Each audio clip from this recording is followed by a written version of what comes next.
Le voyage de Mamadou, rêve et réalité d'un Sénégalais en France.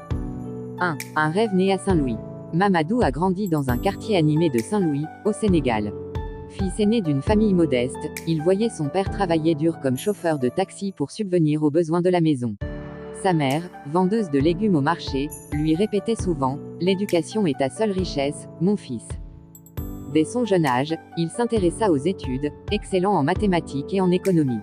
Son rêve était clair, poursuivre ses études en France, décrocher un bon travail et aider sa famille à sortir de la précarité. Il voyait la France comme un pays de possibilités, où le mérite et le travail acharné pouvaient ouvrir toutes les portes. Pendant des années, il prépara son départ. Il économisa en donnant des cours particuliers et en aidant son oncle dans son petit commerce. Après plusieurs tentatives, il obtint enfin une bourse partielle et un visa pour intégrer une école de gestion à Paris. Le jour du départ, sa mère lui donna un petit talisman, un gris-gris familial censé le protéger. Ne l'oublie jamais, où que tu sois, tu es un fils du Sénégal. 2. L'arrivée à Paris, entre émerveillement et réalité. Dès son arrivée à l'aéroport Charles de Gaulle, Mamadou fut frappé par l'atmosphère froide et impersonnelle de la ville. Il n'y avait pas les sourires chaleureux des voisins comme à Dakar. Les gens marchaient vite, plongés dans leur téléphone, et les regards qu'on lui lançait parfois dans le métro le mettaient mal à l'aise.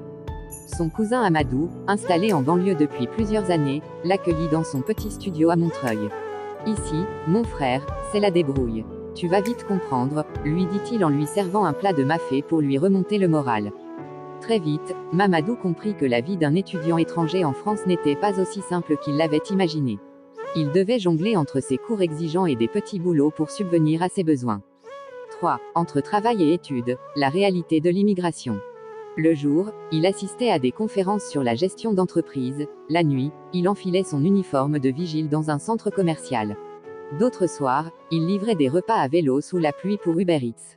Chaque euro gagné comptait. Certains de ses camarades de classe ne comprenaient pas ses difficultés. Ils venaient de familles aisées et n'avaient pas besoin de travailler. Mamadou, lui, devait envoyer de l'argent au Sénégal chaque mois pour aider sa mère et payer les études de sa petite sœur.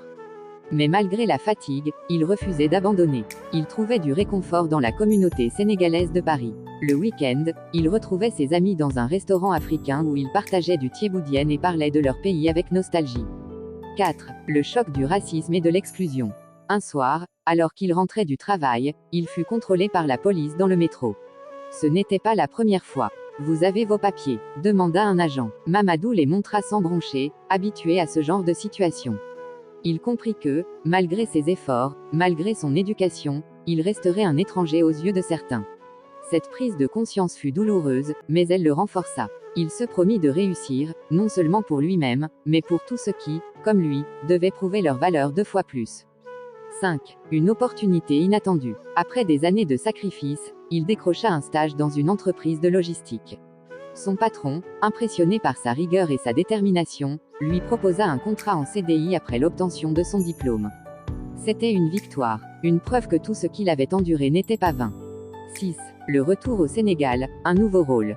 10 ans après son départ, Mamadou revint à Dakar, mais il n'était plus le même. Il avait réussi à obtenir un poste stable et avait même investi dans une petite entreprise au Sénégal.